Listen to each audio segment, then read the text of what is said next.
What's going on, everybody? What's going on, James? What's going on, Paul? How we doing this evening? Hello. Doing well, thank you. Doing great. Thank you for asking, and thank you for another wonderful podcast. Yes, indeed. This evening we got special guest Paul Jarvis in the building. Let's go ahead and say hi to everybody. Jumping on here, we got Jody, Malcolm, Rick, Arrow. Oh man, these comments, holy moly. Already coming in. Love it. I love it as well. All right, so good to have you guys, like I said, on this podcast this evening. James is over there streaming it. He got the second stream going. I love it. It's funny, too, because I actually have it streamed on two different monitors and then my main monitor. So it's bing, right on the money. All right, so the question we ask every single guest that we have on the show, where the hell did it all start for you, Paul? How the hell did you get into this crazy, insane, gold feverish thing that we all like to do? You got to decide if you want the long story or the short story, I guess. Long. From the looks of it, it looks like we want that long story there, Paul. All right. So the long story is basically I grew up in southern Alberta, Dinosaurville. I grew up in a small town called Hanna, which wasn't far from Drumheller. So my grandparents lived in Drumheller, and as a kid, I kicked the river valleys of the Red Deer River, and that was just something we did. We played in the dirt, loved it for years and years, and eventually my dad was a railroader. He got transferred up to Edmonton, and we ended up moving from southern Alberta up to central Alberta and lived in the city instead of the country, and it's a completely different world up here, and I kind of lost roots to my dirt, and years went by, and I became a man. And one day, lo and behold, like 1,000 other people, there was this really funny show that came on television, and it was honestly Gold Rush. I for some reason, it just caught me one day. I don't watch television, but it was one of those things that just I was working with heavy equipment, and I saw a bulldozer go by on TV, and I flipped around, and I believe it was Parker Schnabel at his grandfather's place, and it was just like, man, that's cool. I was like, dirt. And all of a sudden, it just like started firing up these things that when I was a kid, and we used to go hunting for dinosaur bones and for, gems and amethyst and shit like that. And man, I was just like, I can't even believe I forgot what I used to do as a kid. Like it just started coming back, and I was working in a heavy equipment shop, building heavy oil field equipment, and things were going really good. And, I started kind of amateur prospecting. I got the North Saskatchewan River here, which lots of guys prospect on, and kind of, started reaching out to local groups and stuff, found some Facebook group guys, and all of a sudden it's just like, man, there's a whole community of people into this. And, I went to buy my first piece of gold equipment, and I was just like, wow, right. That was what I was expecting. I think the first piece of equipment I looked at was $1,000 for the high banker, and I think it was going to be a few $100 for I think it was going to cost me $2,000 out the door for all this stuff Canadian. And at the time, that's not where I was, right? I was like, I had no idea that the commitment could snowball, that financially you could get vested, and I had to put the brakes on it, and I was like, I have skills. I build stuff. I come from a manufacturing background. I have a background in custom car audio. I built car audio for, 10 years, building some of the craziest stuff. So I was like, it's a box. This is simple physics stuff that I've dealt with my entire life. I'm sure I can learn this like anybody else with any other trade. So I just started diving in, and I ate it up, man. The information just like glued itself to me, and I had a fuse lit, and it just snowballed. And then as soon as I started building things for myself, local people would reach out, hey man, can you bend this for me? Can you fix this? Because then I bought, Princess Auto Brake, which is like a Harbor Freight in the United States, just a cheapo, got going, right?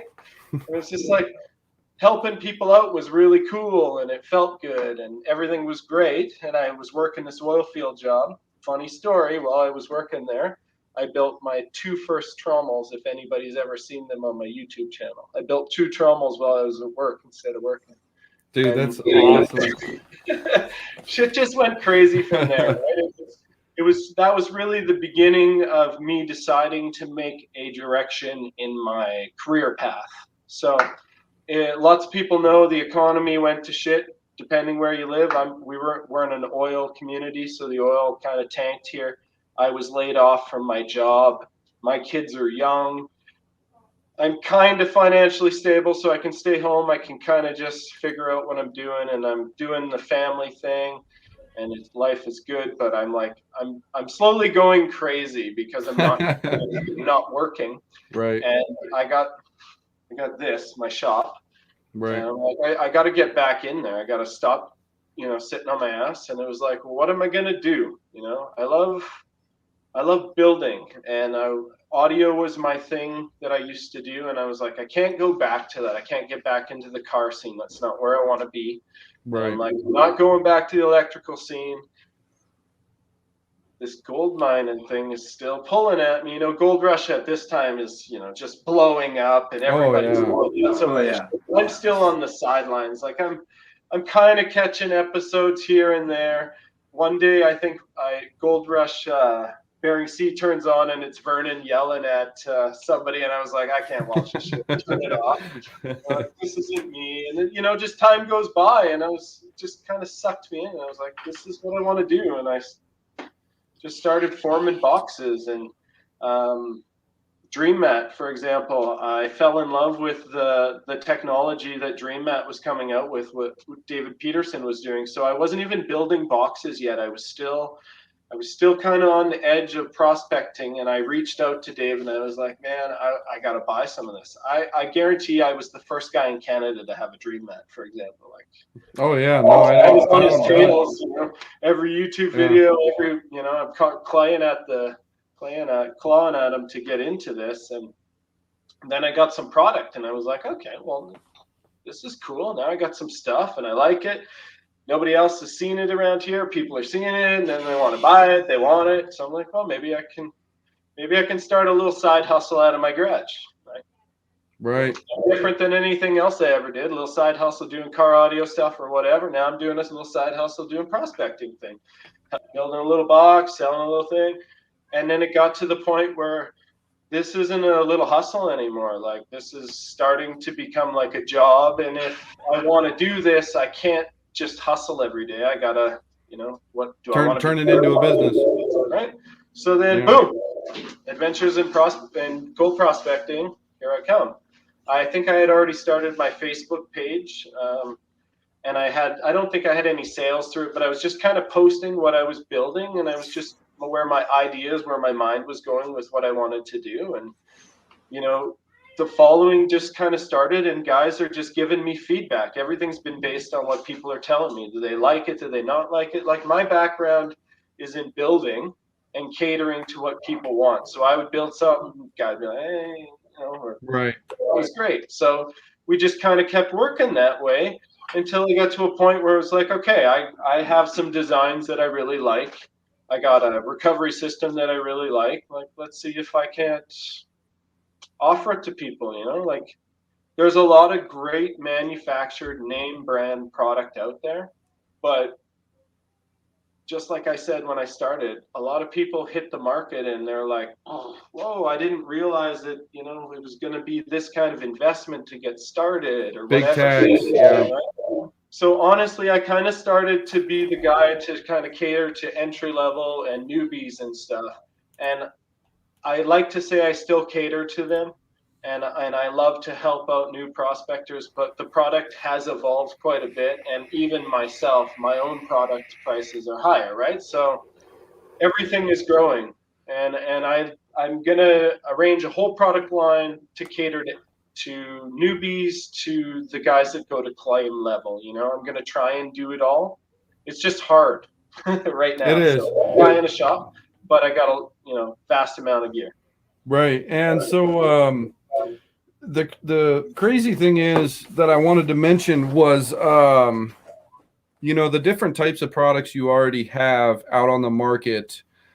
supersedes a lot of the different stuff that I've seen out there on the market, and for a fraction of the cost. And well, and on top of that, you know, I can honestly say that the craftsmanship that you put into this, the high bankers and everything that you build, I mean, it's on point. And, you know, I'm not the only person that's saying that. I mean, just from what I can see from reviews from your group page that you have, you know, people talking about it, from, you know, Casey talking about it. I mean, the craftsmanship's there, the inside drive is there, and the spirit's there, man. You got a freaking phenomenal product, and I appreciate, you know, that. Really and it's awesome that, you know, it was an unfortunate set of events. Exactly. We'll get to that in a second. We can't show all the goodies just yet. No. We got to keep them. We got to keep them on the edge. We got to keep them on the hook there, right? You know, hook and sinker. But you know, like I said, you know, the products that you come out with, man, I mean, it was an unfortunate set of events that put you into gold prospecting and fabricating. But it seems like that's a lot of the times, a lot of the folks, that's what happens. And it turns out to be a phenomenal thing. We had Fred Dickinson on here, and him and his wife both lost their job beginning of the whole COVID crap, right? And, you know, he had basically one or two options, and he said, the hell with it, we're going to start gold mining. Right. You know, so it's the similar situation where you're like, okay, well, I got a shop, I got tools, I know how to, you know, fabricate things. Why don't I give this a shot and see where it goes? And you know, to back that up, your freaking craftsmanship obviously has brought you to where you are today with phenomenal freaking products that people absolutely love, man. So I mean, the proof is in the pudding, bro. You know, that's just what it is. The proof is in the freaking pudding. I kind of wanted to jump back just a skosh. Around what age did you have that, oh shit, okay, this is what I'm going to do moment? And at that point in time, how did your family react to it? How did your wife react to it? You know, were they kind of on board with it, or were they kind of like, I don't know, Paul, this is kind of risky? Well, since prospecting isn't really a normal thing for the community where I live, like I'm in an oil background country, pretty much everybody here is some kind of tradesman of some sort, works in some kind of industry. So there really aren't prospectors here to say now.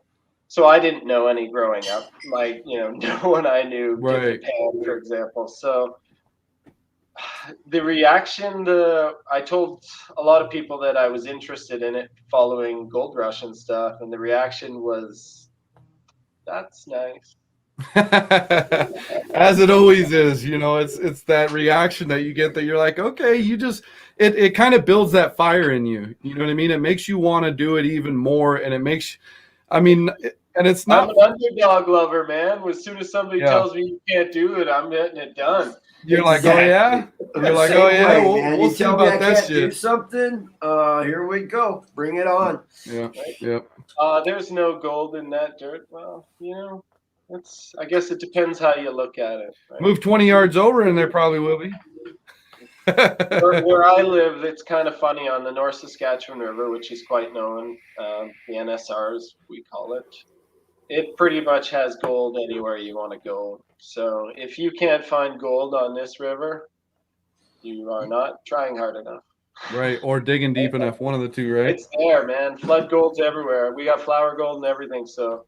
No, that's awesome. I've been down to the river several times with people that come with new pans that have never ever dipped a pan before, and they'll try to dip a pan and they'll be like, I don't know. There's no gold here. It's because you don't know what you're looking for. In our case, like you're not going to get any chunky gold here. So most people think that nugget's going to show up after 2 shovelfuls. It's like, right. Oh, look, this piece of gold. That's not going to happen. They grab the top layer and they're panning it, expecting a big payout. They don't even know what black sand is for the most part when they start, right? So, you know, you dip a pan with them and then you wash it for them. You know, well, there's 10, 15 colors right there. And all of a sudden they're like, that's gold. It clicks, yeah. That is what gold looks like when it is, you know, 30 mesh, 50 mesh, 100 mesh. That's And that's the funny thing too is, you know, a lot of new greenhorns, you know, and a lot of new prospectors, they see these shows, you know, and that's what they expect to find.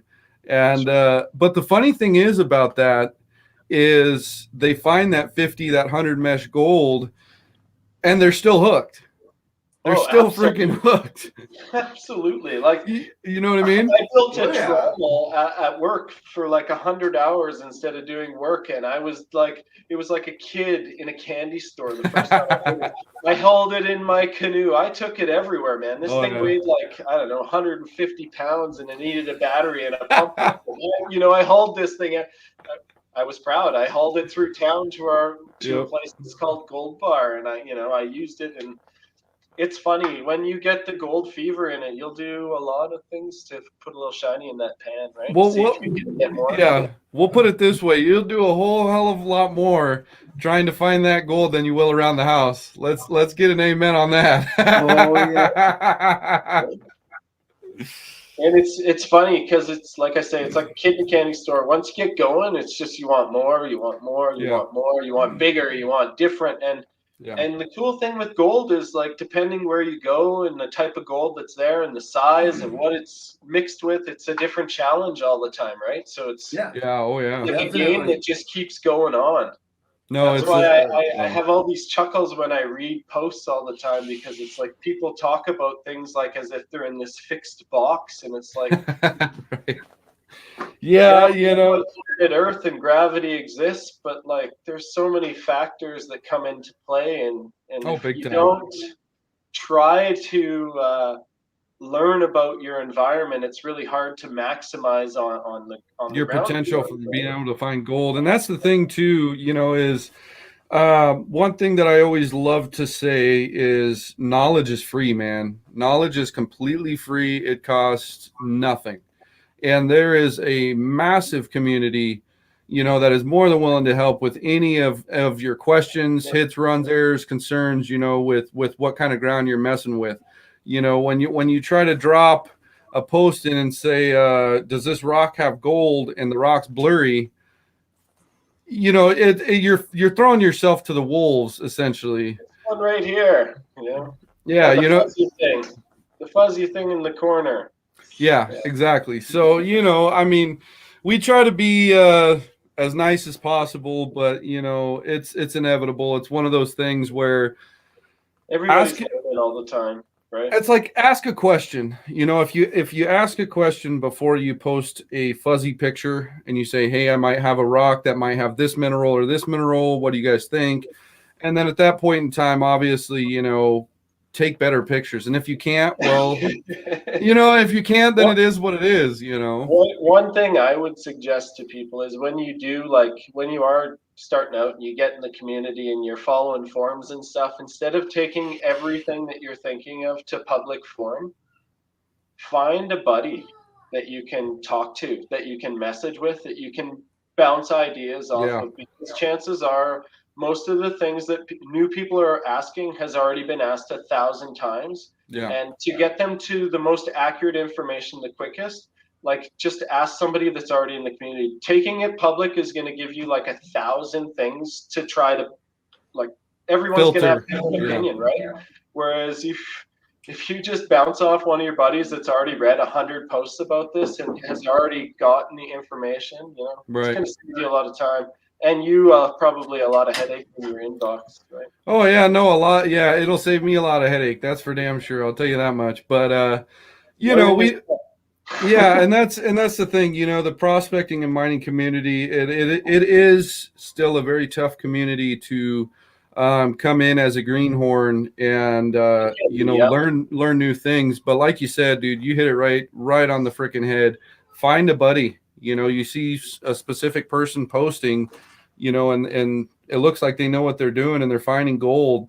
Send them a message. Say, hey, man, I'm a newbie, this, and this, and go from there. I mean, even our freaking mentorship program, you know, instead, like you just said, instead of putting a post out there where you know you're going to get backfire, hit a mentorship, you know, hit one of the... here's what happens to every guy. You put a post out on a public forum, and it goes to everybody. Well, if we're talking North America, never mind the world. It goes to all of us. So we all react in our own way. And Right. that guy that's in that one specific spot does not need the reaction from people from on the other side of the world. What they Right. need is there's someone that's prospecting in their area that already knows what they're talking about. So if we can get the information quicker, they're going to get less misinformation. They're going to do better. And I find a lot of people that start out, they get too caught up in what the internet is going to tell them.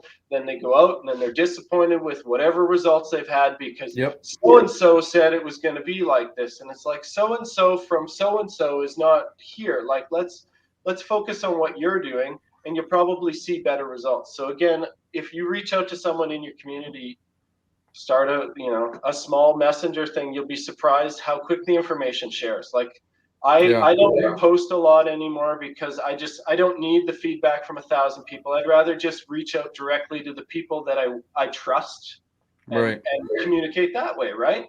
And then when I do come to public forum, it's more of a broader question. It has to do with the community, or it's something to do with the community, instead of starting over like what size of tires fits my Defender.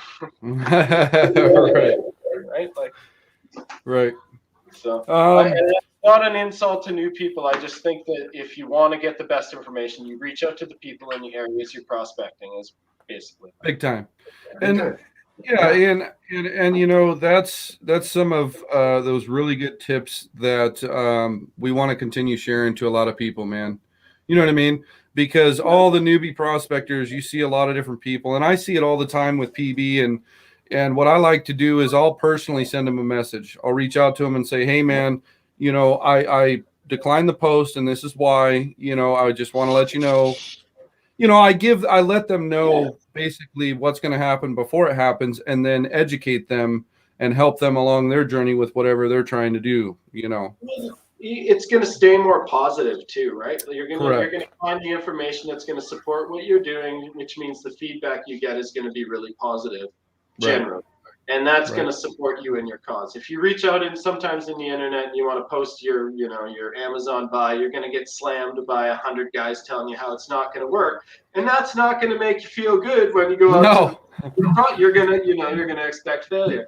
Whereas if a guy came here and he showed me a tin box that I didn't like, I'd be like, okay, man, I'm sure we can make it work. Let's see what we can do with what you got, instead of let's dump on you because you bought something off Amazon or whatever. Right. So, and that's the thing, that's the hard line that unfortunately is always going to be there.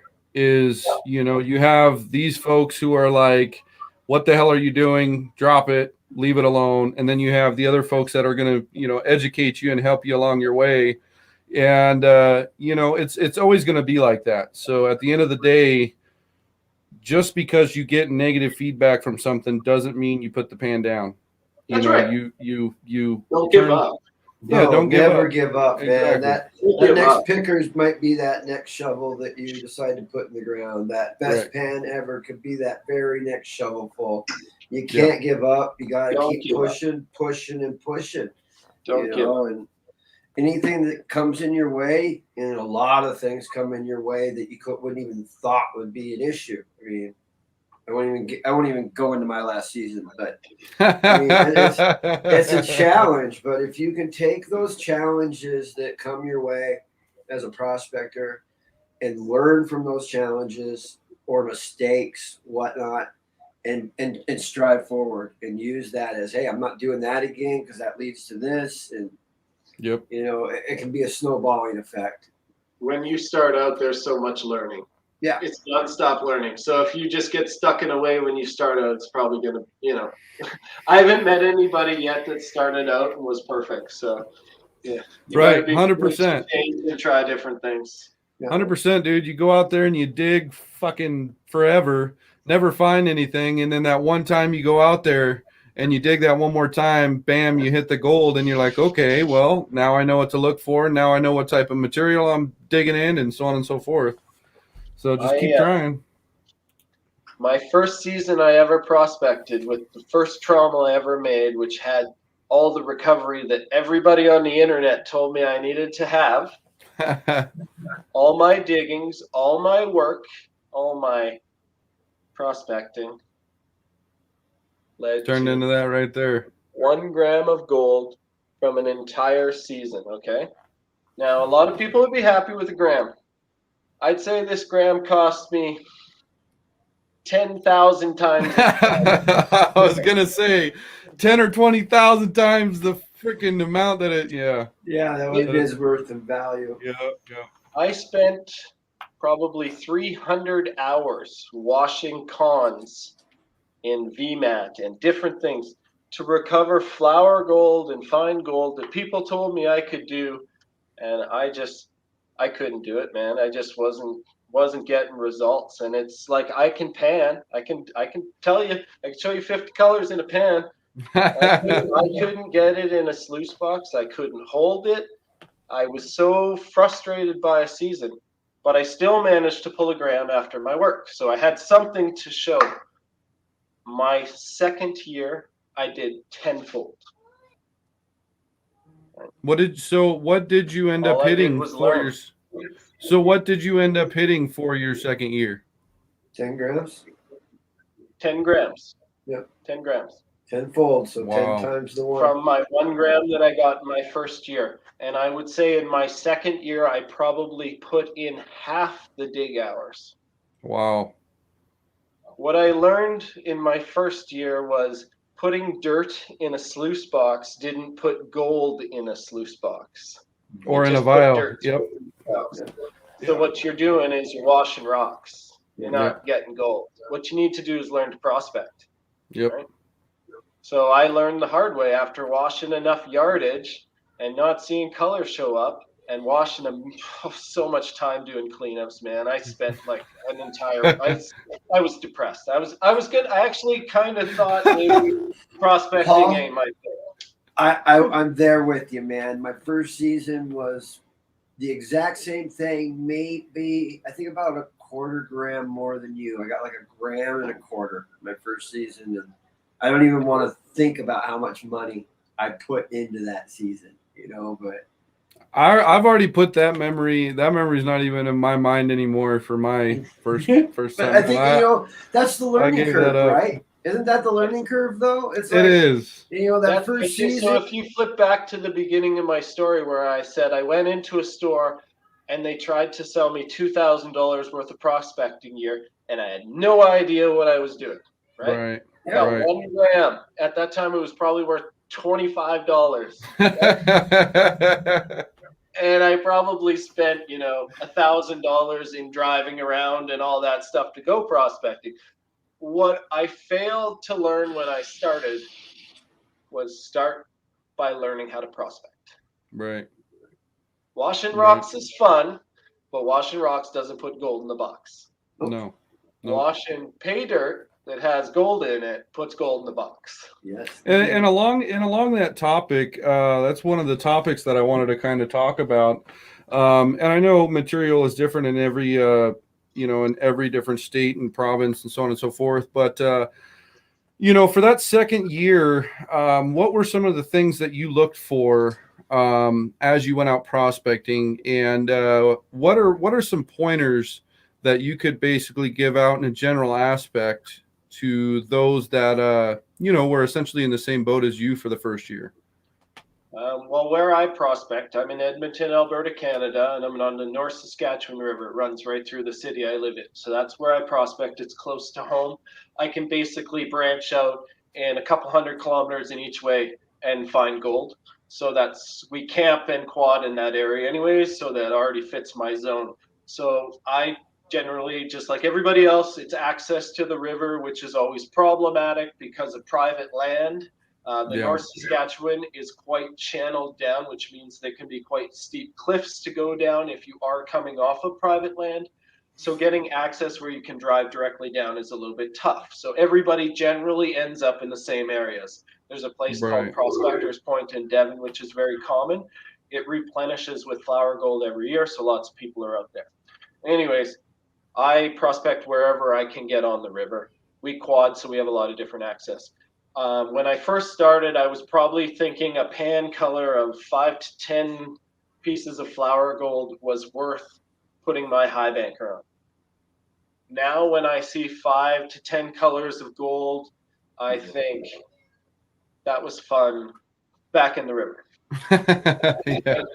It's not even worth thinking about. So for my area, you know, for me to set up a high banker, I want to see, if I'm going to seriously prospect, I want to see 150 colors probably when I test my per test pan. That'd be a shovelful.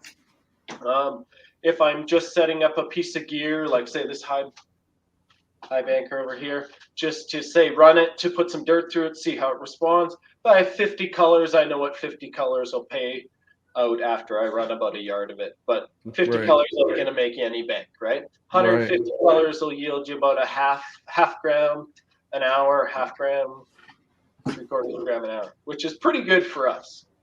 All you got to do is be able to stay on that 150, 200. Right. You know, and it sounds like right, and it sounds like you know, obviously you've been doing this for years and years, but it sounds like, you know, all of the knowledge that you've soaked in has gotten you to a point where you know what to look for and you know where to look, and you know, you essentially know what you want out of a pan, you know, and that doesn't happen overnight. That doesn't happen overnight.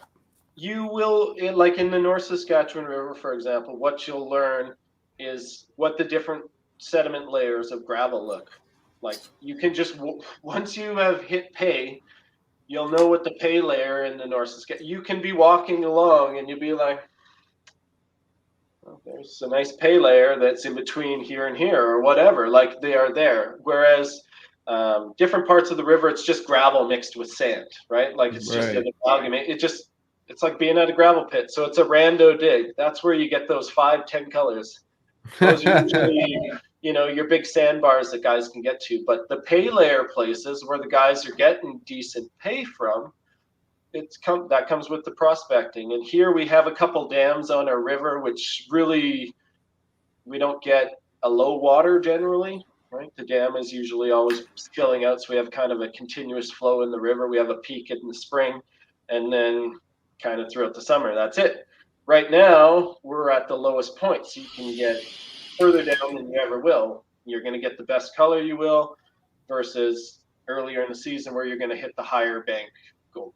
And as you get higher here, you get into more siltier material. It's much sandier, easy shoveling, like just you can pound yardage like crazy, but the gold count falls off, right? Right. As you move down, you get into more of a cemented type of gravel. And when the water is really out, like it's like concrete here. It's crazy. Busting a hole is hard. But once you do and you can run, you can generally here, you can kind of run like the top 6 inches of whatever area you dig. Just got to bust it up. And you get good pay. 150 colors, like I say, you probably get a half a gram in an hour kind of thing. So depends how many hours you want to run. Right? We go out, me and another buddy with my 8-inch. I got a couple of videos. We were averaging about a gram, and we were going for about 2 hours every time we went out.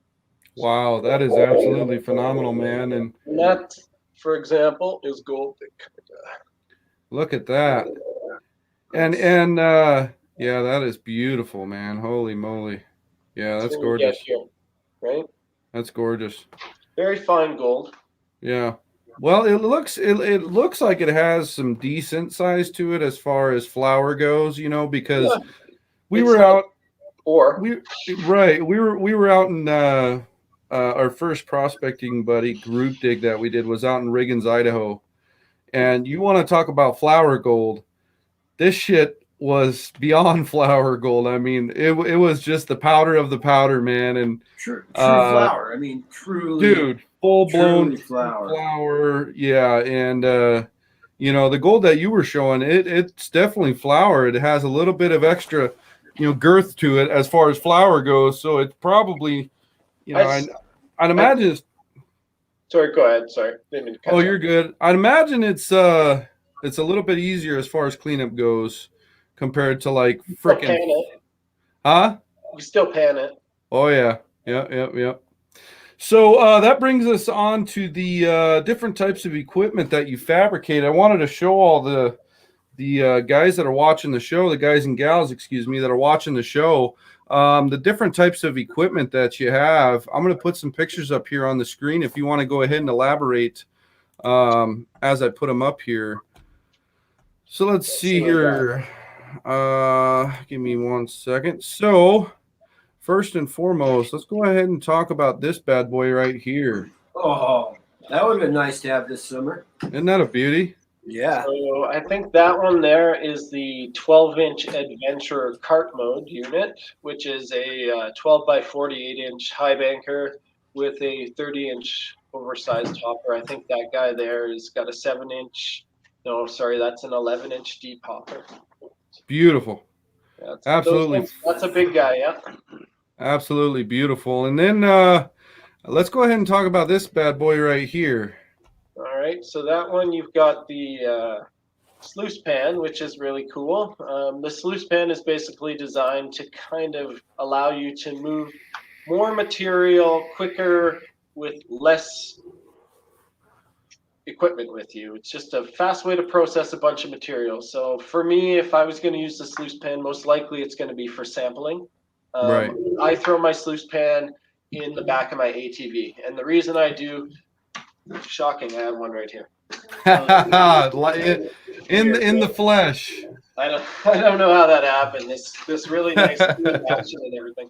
But I throw this one in my ATV, and the reason I do that is because I don't have to clean it out.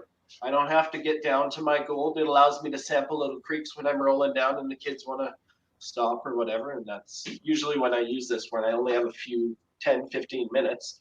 And then if I'm going to sample an area where I got time, I'll take a 5-gallon bucket. I don't even take it apart. I'll just dip it in a 5-gallon bucket to quickly rinse it out. I can run a pile of material.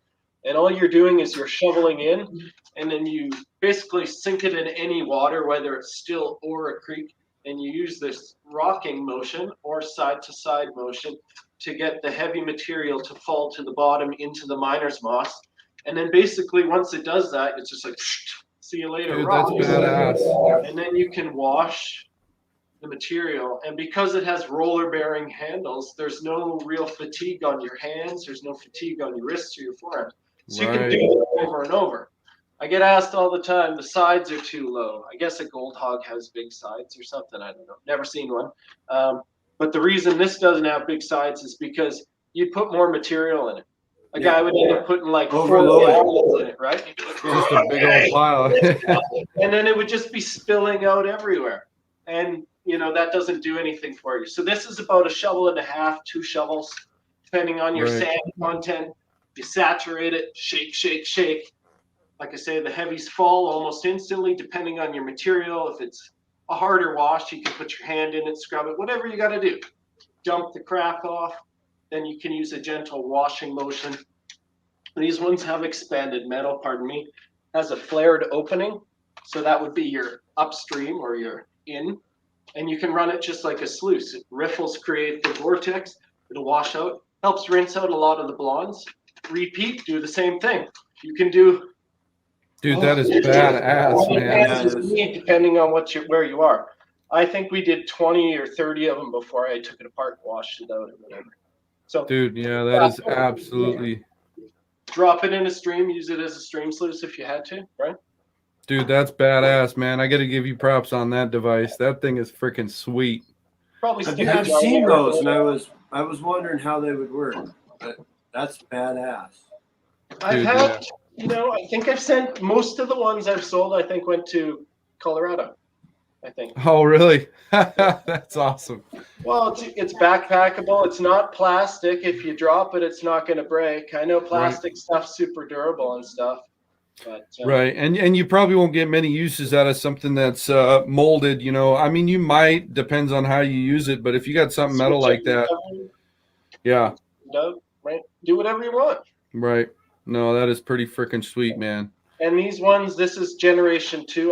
When the first ones came out, I was like, watch out, I'll probably change them because I never keep anything the same. I'll probably change these ones. What I did is I made it so there's only one fastener now. So the back end is fully closed in. Nice. So everything tucks in the end. You got one fastener that clamps it down, so you don't have to. And it just pulls out. Pull it out. Yep. So you just take the one out, everything slides out. I had 3 before, and you'd have to take it apart. wasn't a big deal, but it's more fasteners to deal with. So we made it a little bit more simple for everybody. No, that is bitching. Hey, James, I think I need to buy one of them bad boys for one of our giveaways, huh? You better buy 2 so you can keep one and give one. Keep one, away. yeah.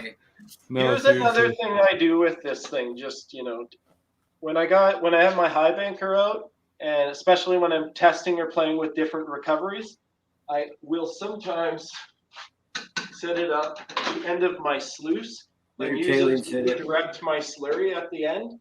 Oh, there you go. It's going to be extremely passive, and I do not believe in putting a pan at the end of your sluice to be an accurate way to tell you of your losses. But what it will do is you do have a miner's moss piece in there. It will saturate. It will collect a percentage. So I'll stuff it under there for 10, 15 minutes while I'm running, and I can easily pull it, do a quick pan. I can get a good idea. Yeah. I'm not going to leave it there and expect it to show me accurate results because that's not how it works. But right.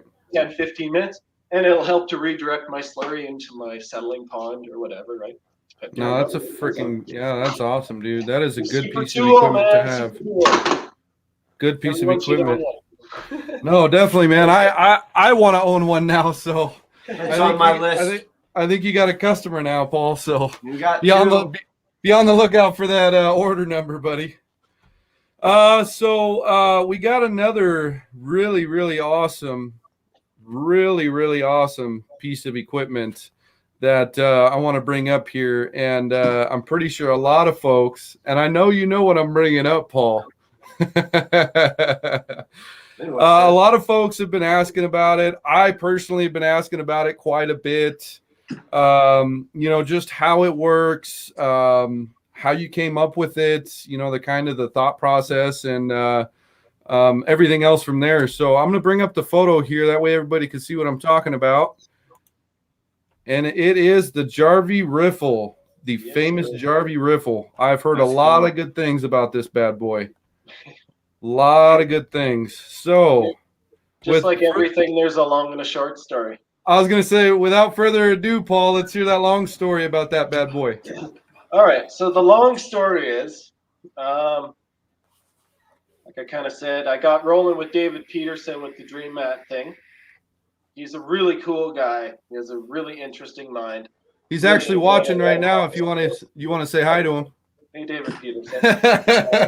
Dave is a very good man. He has treated me well. Yeah, he was really good to me. He really helped inspire a lot of my motivation. Him and Dustin with Goldrad out of Australia, awesome people. So anyways, the long and the short, the Jarvis Riffle kind of came from, I was looking for something to put in the crash location of a high banker. Okay, everybody's got a slick plate, everybody's got this, everybody's got that. It's the same thing over and over again, and it doesn't seem like there's a solution to the problem. The problem is that all these units are surging so bad that they're pumping out the recovery. So we need a way to slow down that slurry when it's going crazy and slow down the heavy materials. So I'm telling David about kind of my vision, and because he's this crazy-minded engineer guy that invented Dream Mat, so this guy's going to have solutions. And he sends me a napkin drawing, like it's kind of like gangster napkin drawing of this riffle design, and he says, "Take this and see what you think of this." So I take this paper drawing, which is of course through the internet, so it's a picture. And I'm like, okay, I kind of have tried to form something like this before. I've tried to build something like this. I didn't really know where I was going with it, kind of scrapped some of these ideas. He's telling me that, this idea has merit. Okay, I trust this guy. So David, design idea, and I start rolling with it, and I build a few of these models that we discuss. And he's just like, just roll with it, just do whatever you think you want to do with this idea and see what you can do with it. And I was like, okay. And I built this style and this style and this style and this style. So now I have 3 or 4 versions that we talk about, and that's the story of it. And then I sent them to David, and David took them to a gold show, and David gave one to somebody, I think Daniel Reed, I think, got one. I was going to say, you got to give shout outs. I can't remember. Somebody else got one. David can put it in the comments. Just in the dredge community, because we don't do that here. I got no idea about dredging, to be honest with you. I'm learning dredging through all of my peer groups around me. Right. So these guys are like, all of a sudden, well, I put it in my dredge, and this is my response I got from it. It's like, awesome. I've been putting them in my high bankers. I'm going to run away from the screen for 1 second. Sorry. I thought I had one right behind me, but I don't. I've been putting them in the high bankers. I just built a bunch of them today. I've got this one here. So, they work. And I was really going to say, well. can you show the groove pattern? Like, there you go. Just like that. Perfect. That way everybody can see. Every time we talk about it in text, I just put www, so we know what I'm talking about. So it basically is using this waffle design. And pardon me. There's a lot of different ways that I can change the design, the profile size, the size of the perforation. I can sandwich material between it. There's a lot of different ways that I can make this application suitable for different applications depending on size. Different purposes, yeah. Yeah, different purposes. And really, like I said, David was like, take the idea, run with it. So we had an 1.5 inch version where miner's moss was like sandwiched underneath of the V's. That's what I call the stage 3 Jarvie riffle. It's got a riffle tray, a moss tray, and another riffle tray. And what that does is it creates like a filter. So then the material that's falling through into the fluid bed below is all screened through your moss size. So it becomes much less active than it is when it's wide open. When it's wide open, the water can flow right through the tray. A lot of people have the conception it's just flowing over the top, but it has the ability to flow through the tray. It's very fluid. So it's almost like you have little fluid beds under each one of these when it's sitting down. Right. Right. So these are active little sections here. Right. And it's perforated. Before the vortex mat, right? So it's coming off the crash box into this and then down the run? That's where the whole design kind of started, was for at the beginning of the box to create a braking action for the heavy material. So when your slurry is coming out of your hopper and it's super rich, and then it dumps into your recovery and it goes into the saturation mode, it's saturating this riffle plate and it's saturating this recovery plate instead of saturating your primary recovery and then this still is active enough that it processes really, really fast. So your material, even if it slows down, it clears right away. And in between shovelfuls, this is unloading. So it's like your process speed is just kind of got a retarder brake put on it as it comes across the tray. This is something, because that's the problem that I've had with my high banker. How to get it to settle down, and actually start to do the vortex. I see that I have a lot of rough water, I call it, right before it settles down. And so that top 18-inch of mat is doing nothing but stuff just sandwiching on it, just piling up. And then further down, it starts, doing the wash. But thank you. It's your recovery to mid-recovery instead of top recovery. Right, and that's awesome. being able to slow, because a lot of folks, they use the good old ball valve or they use, whatever else to slow their water flow, to work it really well with the mat that they're using. But being able to have something right there where it crashes to slow that down and have better fluidity throughout that mat that's a phenomenal idea. What's one of the biggest drawbacks to, say, a Hungarian or a Clark riffle or any type of aggressive riffle system? Do you know what one of the biggest drawbacks is?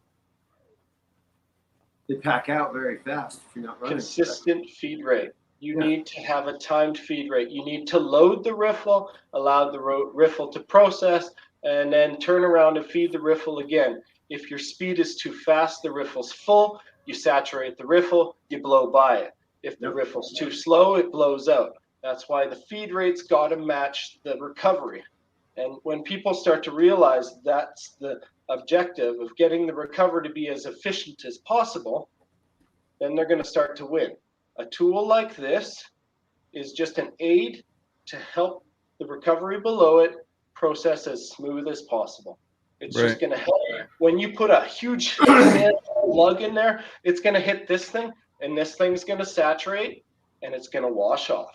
Instead Right. of your recovery turning into a big slick plate, because the next shovelful that comes down is going to do the same thing. And if your recovery becomes saturated, then it is just this slick plate of sand, and it's just leaving. And when you're dealing with flour gold, a saturated recovery doesn't work very well at all. No. So this just gives you that opportunity to turn around, bust up some more ground, or if you're a dredger, what happens in a dredge all the time?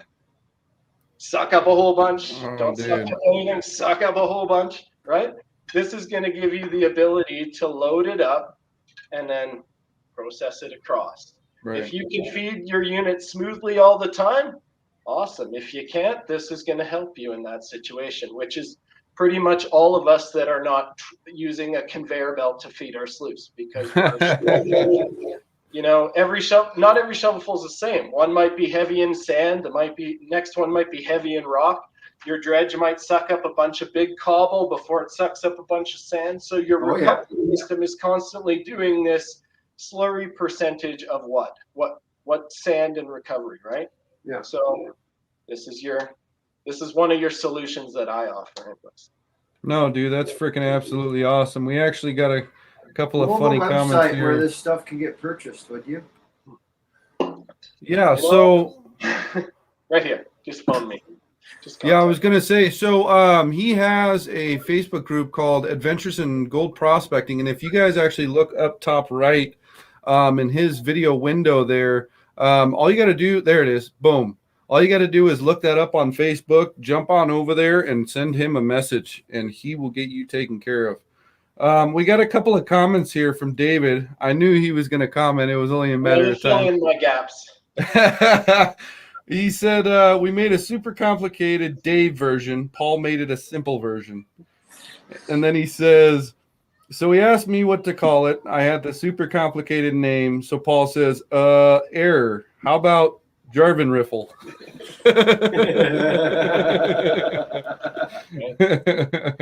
I give the man credit. He helped me out with this 100%. This was not me on my own at all. It definitely took a group. And then, you know what, there's some guys that tested it for us too, that also, like, nothing happens by yourself. Without the community, nothing happens, right? We need everybody. Right. So I was happy to support David with DreamMat. I'm glad he supported me with the design he helped me with. And, you know, I'm happy to build it for anybody that wants it. And maybe David will put it on his website one day. Oh, you're being called out, David. It's all good. You can always find me. You can Adventures in Gold Prospecting, or my my email is doallpaulgarage@gmail.com. You can hit me up there or whatever.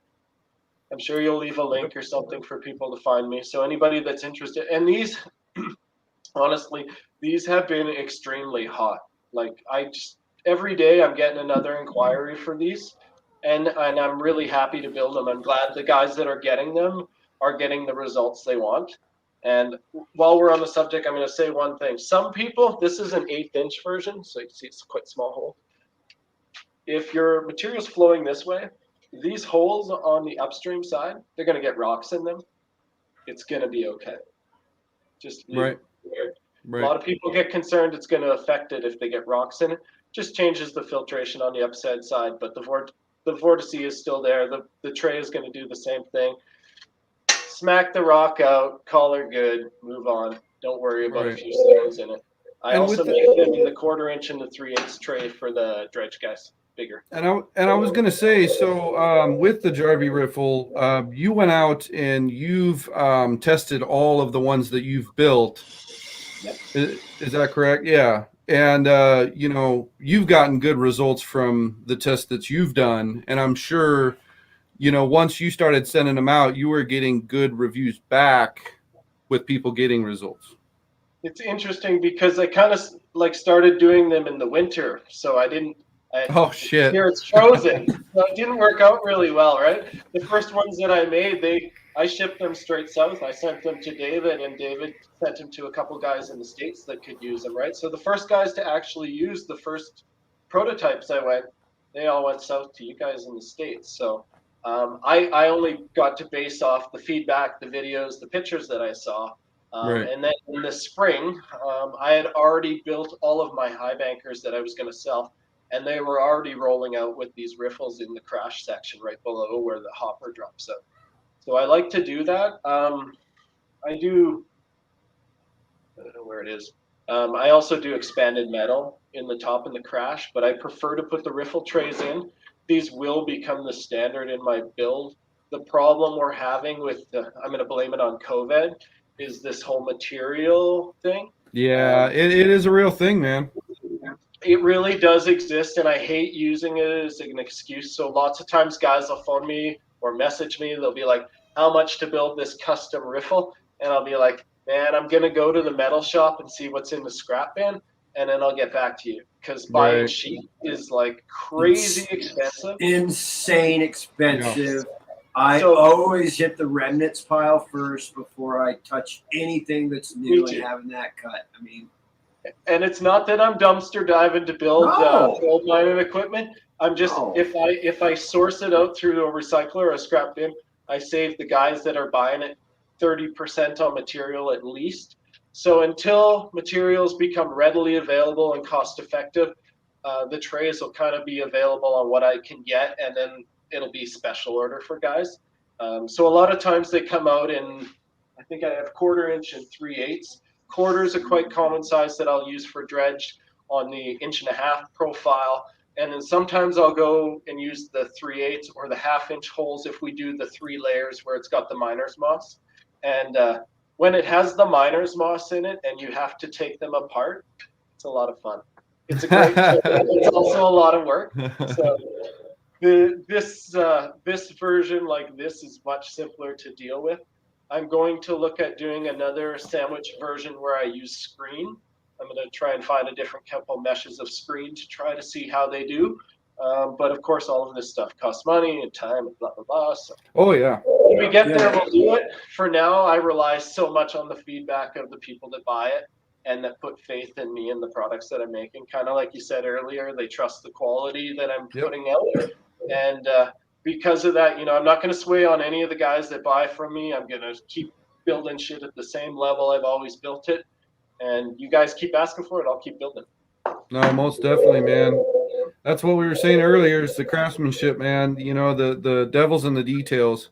If you purchase something from a custom fabricator, and not a big box manufacturer, and it comes to you and it's quality, man. The rivets, the this, the that, top to bottom, you have that extra sense of wow, that's awesome craftsmanship, and it gives you that sense, it gives you that extra excitement, because anybody can go on to any other big box manufacturer and purchase prospecting equipment, but to buy it from someone who custom fabricates it in their garage or in their shop just adds that extra level of the community aspect of miners helping miners.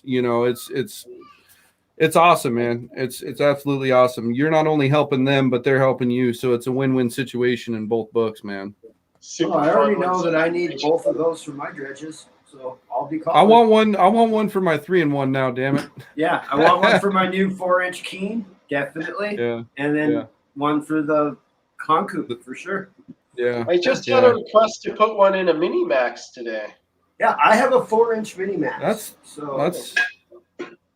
That's ordering it for. Yeah, I was gonna see.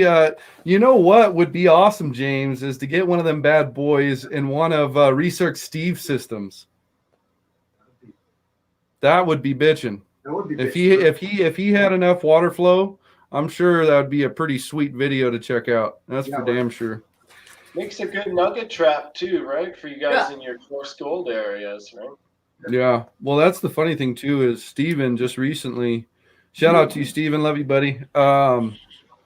He just came across just this absolutely phenomenal specimen, man.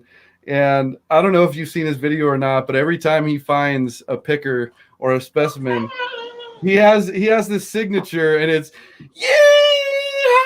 He just blurts it out there, man, and that type of excitement, dude, is just awesome, man. It gets me giddy, man, every freaking time. So we have a few more questions here that I wanted to get through, and then I wanted to go over some of the comments here. Let's see here. So one of the questions that I always have to ask, a lot of people are curious about. I'm sure, I don't know if we went over it earlier or not, but what has been your biggest cleanup to date? My biggest cleanup to date. This is a funny story. I spent a whole day digging on the river, and that's not my cleanup. That was great. And the weather came in, and it went totally, like, the wind came up. It started pouring rain, and I have a pretty big sluice box at that time. It's a 12 by 12, 12 feet long, 12 inches wide. I was testing 3 different recoveries at the same time. It was a long process anyways. So this weather came in, and I was like, I got to go get my kids from school. So I'm going to pack up. But I'm packing up my stuff, and I'm looking at this. I dug this chunk out of the bank, because back then I used to think you had to dig 27 yards to get anything. And there's this seam running along the gravel. Oh, I got to stay here. And it's freaking near a tornado. It's pouring rain. The wind is like crazy. I'm like, screw it. So I probably have 10 feet open along my 12-foot high banker, and I dig maybe that much material all the way along, and I toss it in my high banker, and I get half a gram. That was my best cleanup from about 30 minutes. And I probably maybe half gram in 30 minutes. Of dirt. That's I didn't good. move any material. I targeted a small amount, and I just killed it. And I spent all day busting my back, moving the entire bank, and the gold was this much of the pay streak. Wow. Damn. You learn. So my whole Holy cleanup shit. from all the work I did, I think I banked maybe 2 grams that day, but that small dig was just over a half a gram in under 45 minutes in pouring rain in a windstorm where I thought I was going to die. I was going to say, how did that make you feel, Paul? How did that make you feel? Man, Smart. my kids were proud. I showed up soaking wet in my dirty truck. No, with your extra half a gram, that is. Yep. No, that's and you know freaking what? awesome. Like when you get half gram days of flour gold, or half gram digs, or 1 gram digs, or 2 gram digs, when you have anything over 0.1, 0.2 of a gram of flour gold in a pan, it's a terrific feeling. When you're backhanding it, it looks just like dynamite, right? Yeah. Famous golden smile. I can tell now when I hit the black sands in my back pan, just by how much gold is sitting in the black sands, I can tell you right now if I should just set the pan down or if it's going to be worth going. Right. You get to that point, and that's just because I've done it enough times. That same wash, that same gold, that same look, right? Same weather. You know, guess where that bank went after that storm, right? Man, yeah, it washed out. I'd imagine. Done washed out. Yeah, that's crazy. Somewhere else. Yep. Yeah, it's 50 feet down the river where I'm digging now. It's all good. It's all good. I like to prospect the same area. I've been digging it almost as long as I've been prospecting. There's enough gravel there for prospectors to dig for the next 100 years. I always say what you could do with a bobcat and a wash plant. Oh, dude. Let's not even I used start, to dredge bro. this area of the river back in the early 1900s. It was all dredged out here, and the only thing that's really changed since then and now is the river is not exactly where it was. But the gravel layers that they were pulling pay out of, they still exist. They're still eroding away and depositing flour gold every year, and those holes we dug last year, they're replenished next spring. So like you dig the same hole, you'll probably pull the same count out, Dude, that's every weekend. That's every weekend warrior's dream. Freaking, and he said he lives 2 miles away from it. He could walk his I dog, gotta drive 2 walk his hours. fucking dog, and get to the fucking river. I gotta drive 2 hours to get to any one of my holes. Yeah, same 2 here. hours.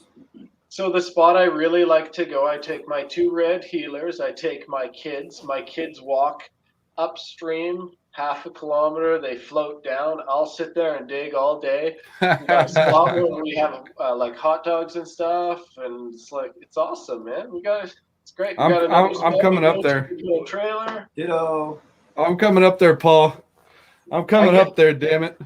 I've been asked. So many guys have been like, "I'm coming through. Maybe we'll do a dig," and nobody's made the stuff yet, man. You want to be the first? Hey, James, next spring. We're there. Yep, we're there. No, we're definitely there, brother. My son's over in the corner. He's saying we can still do it now. Don't get, boys. I'm prospecting Winter is out not new here yet. claims right now. No, I hear you there. No, we definitely got to get up there. We got a couple other really good buddies of ours that live up there in the Edmonton area, if I remember right, that we're hopefully going to be able to connect with next spring, next summer. But that'd be a lot of fun, man. That'd be a freaking blast. That's for damn sure. Oh, yeah. So one of the other things that I did want to go over was what do you have any kind of how do I say this? Any snippets or any sneak peeks or any of the new products that you might be coming out with? What kind of you got going on for the future of Adventures in Gold Prospecting? I can give you a sneak peek at the new 12-inch I'm building. Dude, Do it. that would be bitching. Hell That's yeah. it. We love sneak peeks, don't we, James? Oh, hell yeah. That's just part of our lives. We love it, man. Absolutely. You guys might have seen a couple pictures posted. And if you're at all familiar with the Adventurer lineup, which is the last year's line of high bankers, came in a 10 and a 12. I called them Adventurers. They were 10 inches wide, 48 inches long. Those ones featured basically a 3 and a 4-inch wall, 3-inch wall in the 10, 4-inch wall in the 12, 30-inch hopper, which was based off of the previous model Nullifier, which everybody absolutely loved, but costed me an extreme fortune to ship. So I had to at 60 inches, man, I just couldn't afford to send it anywhere. Not cheap. Everybody loved it. That was a great box because you didn't need a long tongue. It was built in. But anyway, so this is basically the Adventurer Sluice box, but I've upgraded it because what I'm getting is I'm getting a lot more clients that want boxes that can push a lot of volume. When I started out, we were really leaning to little amount, like small pumps, lean water, lean recovery. Now I got clients that are like, I need to pound huge amounts of water, huge amounts of material, and I need a box that's going to take it. So here is the new 12-inch. Dude, holy shit. That's exactly how my Keen's box is built. Really Dude, tall sides on it. Absolutely now we're doing bitching. a 5-inch side with a 7-inch back wall. Wow. Dude, that is freaking sweet. I've also extended the additional height of the side wall. It used to be an inch shorter than this version. I got to get back to the camera. It was an inch shorter than this version, so it was down here. Right. It's only 2 inches above the wall size. But we increased the wall size, so now I can put a larger walled hopper on it. I can put a larger drop section. I don't have big cutout waterfalls where the water falls up.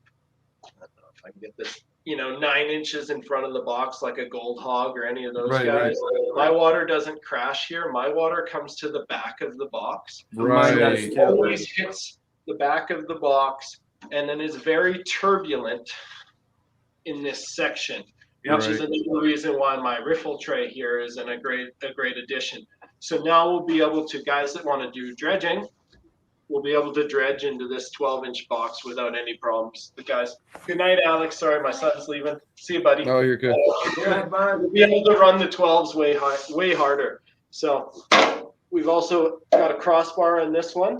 Doesn't spread. And we're set up for wheel kick. So this one, I don't know if you can see it. I can see it. Drilled. It'll have a wheel kit, so this will be a cart mode sluice. Dude, that's We'll freaking set sweet. this in the picture, maybe.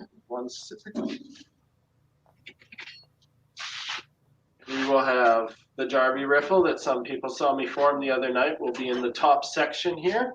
And then we'll go into one of 3 options in this box. You'll either be able to get the dredge 12-inch mat from Dream Mat. You'll be able to get the full cell from Dream Mat, or we'll be able to put the beach mat in. So depending where you are, what type of material you're going to do, what type of prospecting you're going to do, we can cater the recovery for it. We can do the Jarvie riffle in these boxes, or we can do the expanded tray here for some guys that prefer to have the open moss type crash location. It really depends what they're after. But I think a lot of people are probably want these. Dude, yeah, I want one of those damn things now. I need one of those in my honk coop for sure. I know that much. Not sure about the Keen, but I know the honk coop for sure because mine does the same. All my water out of my my honk coop high banker, I converted it into a high banker and a dredge, so I could run it in the way I want. Yeah. But I pound my water into that back wall. And my constant problem has been what you brought up earlier is it's so turbulent that I'm losing my fines. They won't settle out and down they go. So yeah, you'll be getting a call. A lot of the boxes are doing the waterfall effect where they're crashing up 6 inches before the back wall. So you end up with a lot of junk that builds up in the top of the box or a very inactive section of the box.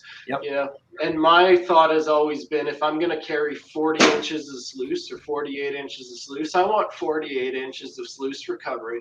Right. So if I can get my slurry to come off the back wall and then actively hit a recovery that's actually doing something. Exchange, an actually active exchange.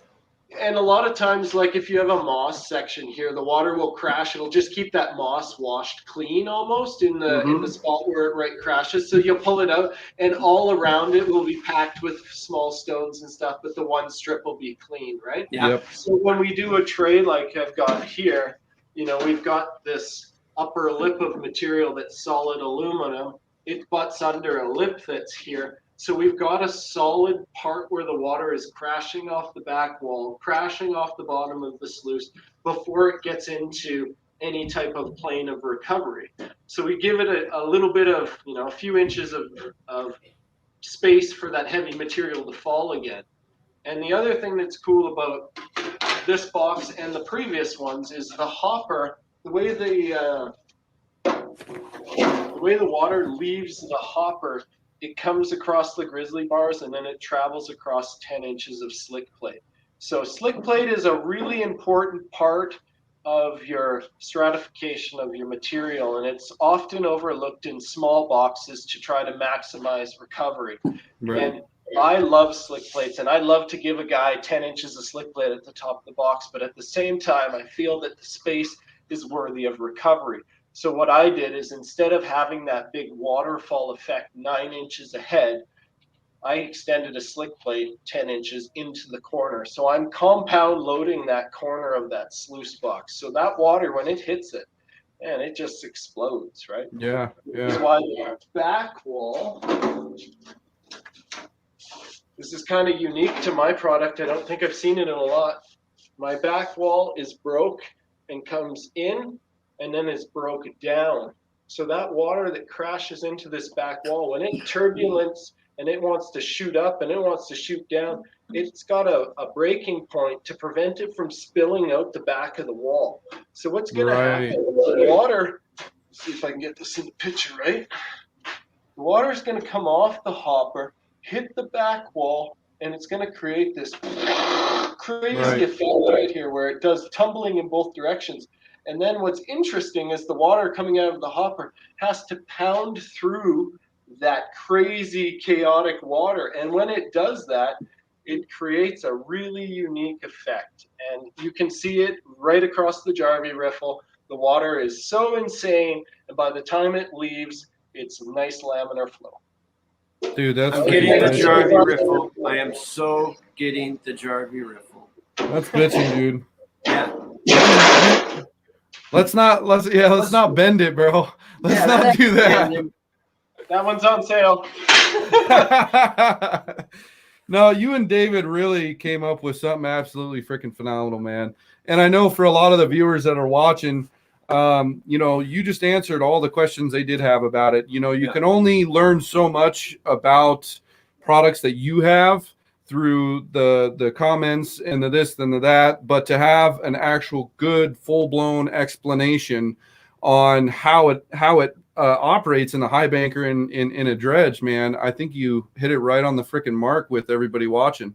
I know personally, like I said earlier, I didn't quite know how it would play a part, and now I freaking want one because that it's just a badass extra thing to have in your high banker. It should be something. Go for it, James. It'll totally get rid of my miracle mat that is my ID bar. That's going to be gone. And that's going to go into where I was going to have a spring-loaded slick plate, I think. I'm a bit of I don't like indicator mats. I think indicator mats are just a waste of recovery space. But I do understand why people love them. But I on like a stream sluice or something. Here's a prime example. I don't put anything on that slick plate, and the reason I don't do that is when you drop material on this anybody read a Clark study ever? What does the slick plate do, right? The primary function that happens on this plate can't occur if friction is below it. So by stalling out material, we're defeating our feed surface. So I might as well just dump the material right on the primary recovery. And there's lots of guys doing it. I got no beef. Lots of people like to see a chunk of gold before it flies off into the recovery for whatever reason. But for me personally, I'd rather see my blonde sands leave, my garnets, my magnetite, and my gold stratify off my slick plate, fall into my recovery. That's what I want to see when I'm prospecting. I don't want to see a bunch of stalled material that's slowly eating off. If I wanted to do that, if I wanted that stalled effect after my slick plate, I would probably put a small Jarvis riffle.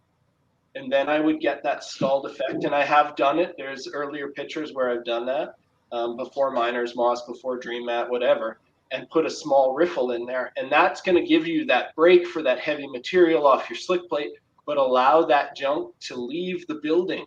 Because why do we want to put that? What's going to happen to VMAT on here? The first scoop's going to saturate it with black sand. The second scoop's going to act like the black sand's a slick plate.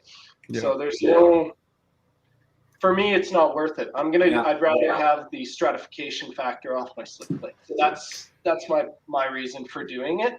And I do get why people go the other way, but for me, that's right. And that's awesome that you actually brought that up, because James, just like what we did over in what was it, Superior? Is that where we were at when we tested that new place, the new claim? Yeah, we were off Superior. Yeah, so I ended up just bringing my 12 by 48 big honkin' river sluice out there, and that's all we do. I slide that Dream Mat up in there, and I don't have an indicator mat. We just feed the shit out of it, and that's the same theory, at least for me. To each his own. If you trust your recovery, it doesn't matter what shows up at the indicator mat. Exactly. Because you trust your recovery. Yeah. I think the gold. Well, and I think a lot of folks, that go out on the weekends that do use the indicator mats, I think they use that for more than just knowing if they're on the gold or off the gold, so on and so forth. But I think they also use it, like you said, to be like, okay, well, wow, that, it's the viewing aspect, I guess you could say.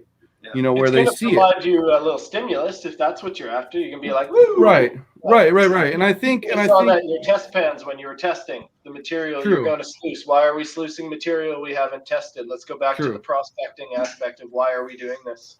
Yeah. Right. Are we washing rocks or are we prospecting? Right.